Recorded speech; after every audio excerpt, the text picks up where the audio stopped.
जय जगन्नाथ पिलामाने आम चैनल को आपण मानक स्वागत।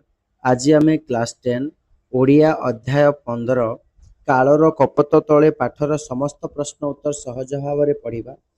तेज भिडटी को शेष पर्यंत निश्चित देखु। तो प्रथम प्रश्न देछि जे पिले धौली पहाड़र पाददेश केउ नदी बही जाइतिला। तो धौली पहाड़र पाददेश दया नदी बही जाइतिला। 2 नंबर प्रश्न देछि अंगद चौधरी केउ विषयर छात्र थिले। अंगद पिले इतिहासर विषयर छात्र थिले। 3 नंबर क्वेश्चन कोन देछि पिले अंगद चौधरी केउ विश्वविद्यालय छात्र थिले। से नालंदा विश्वविद्यालयर छात्र थिले। केउ विद्यालय नालंदा विश्वविद्यालयर छात्र थिले। क्वेश्चन 4 कोन देछि पिले अंगद काहार शिलालेख पढिथिले। तो से सम्राट अशोकंकर शिलालेख पढिथिले। काहा संस्पर्श अंगद चमकी पड़े जितेबले राजवंशर लोकों संस्पर्श। तो से दीर्घदेही पुरुष जितेबले स्पर्श करते से अंगद चमकी पड़े। आपण कौन कलिंगर महाराज या किए क्या कही प्रश्नटी अंगद राजवंशर लोक बा से दीर्घदेही पुरुष को कही। सप्तम प्रश्न कौन देछि पिले मु तो दुनिया रे सबुठारु शीघ्र चले यह कहार उक्ति थिला पिले। तो ये राजवंशर से लोकर उक्ति थिला ये मु दुनिया सबुठारु शीघ्र चले बोली। कलिंगर महाराणींकर नाम कौन थिला पिले कारुबाकी बा जहाके आमे कोरुबाकी बोली की कहि था।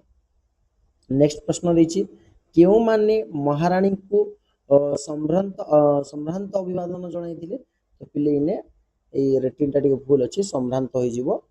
तो पात्र मंत्री मंत्री परिषद रे जो व्यक्ति माने थिले परिषद वर्ग समस्त सेनापति महाराणी को कोन संभ्रांत अभिवादन जणाइथिले। ये भूल अछि देखिन। नेक्स्ट क्वेश्चन कोन दैछि काहा सहित राजजमा दरबार कक्ष को आसिले। तो तांको पतिंको सहित राजजमा दरबार कक्ष को आसीथिले। नेक्स्ट कोन दैछि कलिंग को किए आक्रमण करथिले। कलिंग को आक्रमण किए कले बिले कलिंग को अशोक आक्रमण करथिले। 12 नंबर प्रश्न कोन देला पिले युद्ध केउठी आरंभ होइतिला। कलिंगर उपकंठरे युद्ध आरंभ होइतिला जोटा कि दया नदी कूल दया नदी रे सेतबेले कोन रक्तर नदी बही जाइतिला बिले तो उपकंठ बोली कि सूचा जाइछि। तो नेक्स्ट देखिबा अचानक आक्रमण रे कलिंगर कोन ध्वंस होला। तो तांकर जो सीमांत बाहिनी थिला से सीमांत बाहिनी के नष्ट हो जाइतिला। कलिंग एक अति संकट मुहूर्त रे आसी पहुंची यह कहार उक्ति थिला यह महामंत्रींकर उक्ति थिला। 15 नंबर कोन देछि बिले राजेश्वरी केते जण योद्धा को चाहुतिले। तो राजेश्वरी केते जण चाहुताको तो राजेश्वरी से 12 जण योद्धा को चाहितिले एवं से कोन कूटनीतिक माध्यम रे युद्ध करिया पई से चाहुतिले तेनु 12 जण योद्धा को से चयन करितिले। नेक्स्ट कोन देछि बिले 16 नंबर देछि जे राजेश्वरी केते जण योद्धा को एटा तो योद्धा को बाहर को जिबा पई कहितिले। तो केते जण को चाहितिले 12 जण किंतु केते जण को बाहर को माने 5 जण योद्धा को लेखि नबा। 17 नंबर कोन देछि बे युद्ध रे केते जण सेनापति स्थिर करा गला 12 जण को सेनापति स्थिर करा जायतिला जहा को चयन करा जायति। तो रक्तर नदी किए पालटी कि थाइला रक्तर नदी केउ नदी रे युद्ध चली दिला दया नदी रे। दया नदी एते सारा लोकन को मृत्यु हैला जे सेही नदी रे जल रंग कोन लाल हो गला जहा को दया नदी को तेणु रक्तर नदी बोली की कहा जाइछि। 19 नंबर कोन दिछि बले कलिंग युद्ध केते मास धरि चलीतिला। ए युद्धटी 4 मास धरि के चलीतिला। केते दिन रे युद्ध शेष हेबो बोली महामंत्री कहिथिले। महामंत्री कहिथिले जे 2 दिन मध्य रे युद्ध शेष होई जिवो बोली के कहिथिले। मगधर सैन्य बाहिनी निकटरू कोन सरी आसुतिला पिले रसद। रसदर अर्थ होला पिले तांकर खाद्य सामग्री धीरे धीरे सरी आसुतिला। अशोक केउ मंत्र रे दीक्षित होइतिले। अशोक शेषरे कोन जेतेबेले एई भली दृश्य देखिले सबुआडे क्रंदनर धार उठुची सेतेबेले से बुद्धंक अहिंसा धर्म मंत्र रे दीक्षित होइतिले।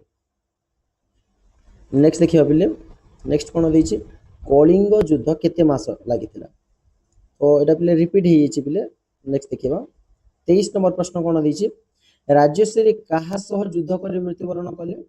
राजेश्वरी मगधर सेनापति सहित युद्ध करिकी तांकर मृत्युवरण देला बा वीरगति प्राप्त होइतिले।